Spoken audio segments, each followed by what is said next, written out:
Do you miss the days when social media did not exist? Story 1. Yes and no. Social media is pretty amazing in the sense that you can communicate with someone across the globe at the drop of a hat, or get some information really fast. The yes side of this is human connection and disagreements. I feel like we are more divided by social media. Every disagreement is an exaggeration. No real nuance when discussing politics. Very you are with us or against us. I remember years ago when McCain and Obama were running against each other. A woman called Obama a Muslim. McCain took away the microphone from the women and said Obama is a good man, just with a different view on how to run the country. I think that example is few and far between nowadays. Story 2. I miss the days when it wasn't the it thing, and I was considered by literally everyone in my life a weirdo for always being online.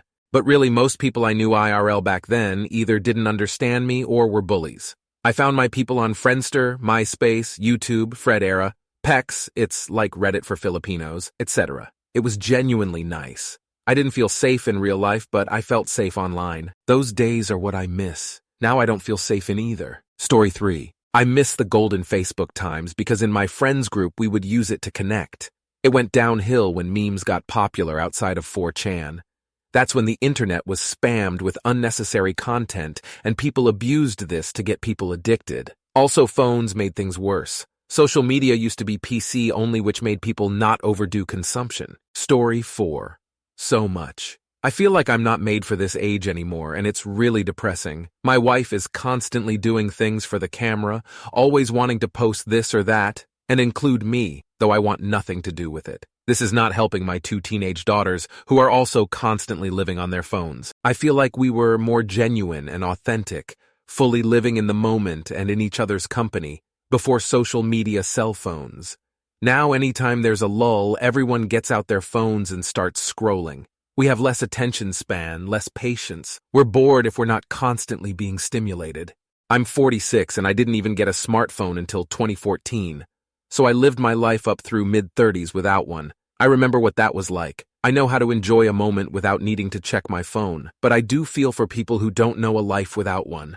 We did wait until our kids were in 8th grade before getting one, which actually seemed really late. All their friends had one by like 6th grade, so maybe that would help them, but probably not now. Story 5. When I think about social media, I think of the theory some have about the Mayan Empire. Many Mayan cities were abandoned during their heyday, and they are not sure why. One theory is that the average person just said, "Fuck this oppressive bullshit," and just left to live in the forest. I think we should do that with social media. Everyone cancel all of your accounts and leave the billionaires holding the bag. It can't exist without our participation. Story 6. Yes, it used to be the miserable crazies could only terrorize their own neighborhoods. Now they can find each other online, band together, and try to spread their misery to the entire world. I feel like I need a radiation hazmat suit to scroll through Facebook or Twitter, and even Reddit can get pretty toxic in certain subs. The mute and block buttons are your best friends on social media. You're never, ever going to change someone who's not happy, unless he's miserable, so spare yourself the effort. Hopefully those voices will lose their newfound power once they're blocked by a few billion people. Story 7. I like not worrying about being recorded, videoed, or talked about. These days I just don't talk to anyone. Social media isolated me more from society than anything else. I simply can't contribute my own identity and private information to platforms that are used by intelligence agencies to perform unconstitutional surveillance operations. People who use social media and actually care about it are the same people who would likely sign away their privacy rights for the smallest conveniences. They probably also don't have the mental capacity to project future events and see how this can fuck everyone else over. Just children and adults addicted to social standing and clout. Story 8. I was a child when social media started getting popular. Everyone around me slowly started to using it, and I'm the only one left who doesn't use any mainstream social media app. Everywhere I go outside, it's just people of all ages taking photos so that they can post it on their profile. Who the fuck has the time to watch other people's stuff when everyone is too busy taking their own photos? I hate this so much. Every meetup, gathering, or celebration I go to, I'm forced to take pictures, and people act so surprised when I say no. I fucking hate this. Story 9. Yes. Honestly, stupidity spreads quicker now thanks to the internet. What's worse is a lot of it could be avoided by a quick Google search, how the internet should be used, and fact-checking. But a lot of people would rather listen to their Uncle Bob on Facebook that believes piss is some magical remedy for cancer. Story 10. Absolutely. No cyberbullying, no bully pulpit for the very worst the world has to offer, much less propaganda and hate permeating the world. In the past, the KKK or whatever hate group did a march maybe. Maybe they got 10 cc on the news, now, front and center for the whole world to see, and a platform that basically supports them. Twitter under Musk, all the alt-right social media pages. The world would be a much better place with it. Story 11. I do not miss when social media didn't exist, however. I do miss when it was much smaller, more personal, based around talking to your friends, sharing things you personally found online, and other actually social activities. Now, it's entirely based on selling ads by using billion-dollar algorithms to create the most addictive possible feed of endless content. The internet used to be a place where you go out and explore dozens, if not hundreds, of different websites created by passionate people who wanted to share their art, games, services, jokes, education, or just form niche communities around things they cared about. Now it's like 4 websites who have captured everyone's attention and steamrolled everything else. It's economic and cultural enclosure by corporate conglomerates who can all suck my cock. Story 12. Yes, way too many alpha and sigma, males rotting the brains of young men, way too many misinformed transphobes spewing false info and hatred, way too many people feel comfortable being racist assholes, way too much misinformation. Insta and Twitter are a right-wing cesspit of edgy dumb kids or grown-ups who seemingly have no other troubles than being queerphobic. Story 13. No, but that's because things sucked in a lot of different ways. If you moved cities, you pretty much lost contact with a bunch of people forever. We were bored literally all the time. If you had a 45-minute commute, you literally just stood in the subway or bus for that long, not doing anything. It was awful. There were a bunch of things I wanted to learn, but I couldn't easily because information wasn't accessible.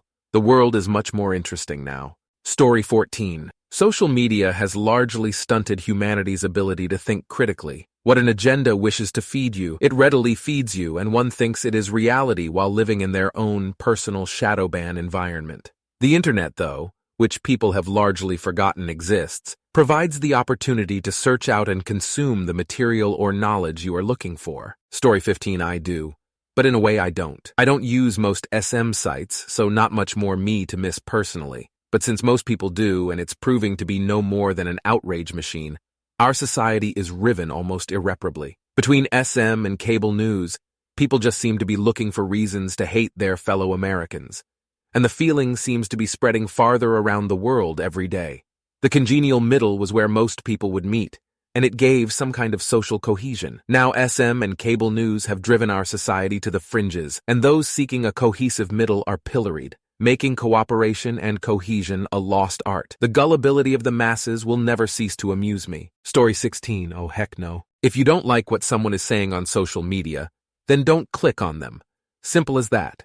But for me, social media has allowed me to stay in contact with family and friends to a far better degree than just phone calls and written letters did. It has allowed me to make new friends across oceans and in other continents. Social media is only an evil in your life if you let it be evil. Story 17. It's all about communication and closing the distance gap. I was a young man during the 90s, and you made friends because you spoke to people face to face, so relationships lasted much longer. I have a bunch of good friends from back in high school still. Social media is a good thing as it closes the distance gap of communications. Recently, my good friend who now lives in Norway can speak to me online in real time, the clarity as if he was there in the same room. Social media made the world smaller, so that's not a bad thing. Story 18. Yes, indeed. I think we actually challenged our brains more, so more people were slimmer and therefore healthier. We were challenged to be more creative and in more positive ways, and had more in-person time with friends and family, which is generally a healthier situation. Also, there was less divisiveness in the country. People who now troll and act aggressive online, with anonymity, would not have the gumption and/or courage to do so more face-to-face. In general, social skills have since deteriorated. Story 19.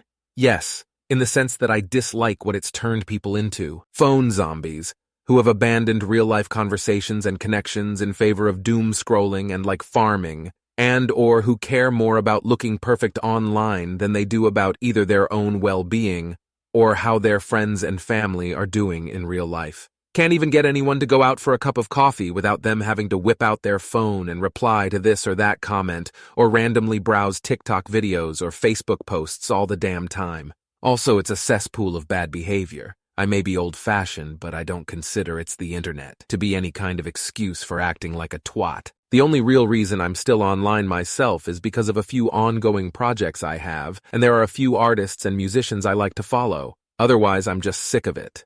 Miss the simpler times when people had time to actually see each other, talk to each other, do stuff, care. Story 20. I was in high school when the only social media was AOL, and most people in my school didn't use it. I remember going on a few dates with girls I met in AOL chat, but otherwise I didn't spend too much time online. When I was bored at home, I used to drive through my town in a loop listening to music. Eventually, I would see someone I knew and find something to do. If I was desperate, I'd take a 30-minute train ride into NYC and go hang out in Washington Square. There would always end up being someone cool there to hang out with. If I had a smartphone, then I most likely would not have been bored enough to go out looking for adventure. I would probably have stayed home. Story 21. Yes, because we have technology specifically designed around human psychology and physiology to keep people addicted to their screens. We're not even living normal lives and enjoying nature. We're buried in our phone 24/7. Do we need 5 million people to follow our daily routine as though we give a shit? Top it off with the psychological and other damage those phones work. Story 22. No, it's like asking if you miss using doves to send messages. We have introduced technology way before, and it is a matter of how we treat it, and it takes mental discipline to take it in moderation. I've always imagined us as a very advanced species, and I'm sure we are. What is happening is that the human race is undergoing very complex but positive, crossing my fingers and staying optimistic, while fighting against negative growth. Look at how much we progressed. Look how frequent the changes are in the past 20 years. Social media is another step to bring us closer as a single organism. Humanity. Story 23. Yes. Just a few minutes ago, I had lunch at a restaurant. Next to me, a bunch of teenagers, all sitting quietly at their table and communicating through their phones with each other. I'm like, what the fuck did happen with our society? We completely forgot normal human interaction. This will cause a shitload of problems in 10, 20 years if we don't do anything about it. And there's now already a loneliness epidemic. Story 24? Yes, but I have no concept of adulthood without it, so IDK if that counts. MySpace, my first social media, became a thing when I was in grade 9. By grade 10, Facebook was the site, and then it snowballed from there. I noped out of everything about 2 years after graduating university, and I bet I've lost touch with a lot of people as a result, but also, I got sick of doing things not to socialize or connect, but to get pics for the gram. Seemed empty to me, and I'd far prefer boring hangouts with a deeper connection. Story 25. We need to stop blaming social media for all of our problems. Social media is a distraction, that is all. It's not the thing that's ruining our lives. We are at the mercy of a corrupt system that is impoverishing us, and they're paying social media elites to distract us so they can further twist us to their whim. A picture of a girl in a bikini isn't ruining our lives, as much as the Bible wants to get it into our heads that they are. Story 26. No. As an introvert, social media is great. I can see updates on people's lives and can post about mine. I get to choose the level of engagement and interaction that is comfortable for me while still participating socially. It's also great for families that are spread out over the country. I'm in Ontario with family on both coasts and several in Alberta. Social media has kept me connected to them in a way that my mental health and introvertedness would not have allowed otherwise. Story 27.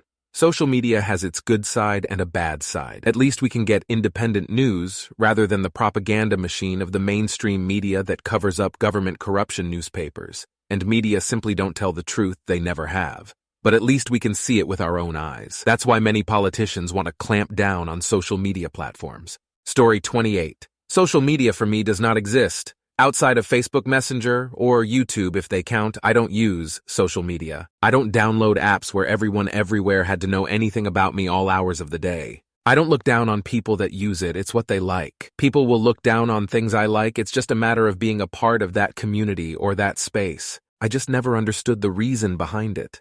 I take picture of the food, or when I get my hair done. I keep them because I like to show them to people at gatherings. Why post about it? So strangers can see what I look like when I go out somewhere with my significant other. Story 29 kinda. It has its upsides though. I'm not really on social media to whine or catch up with family.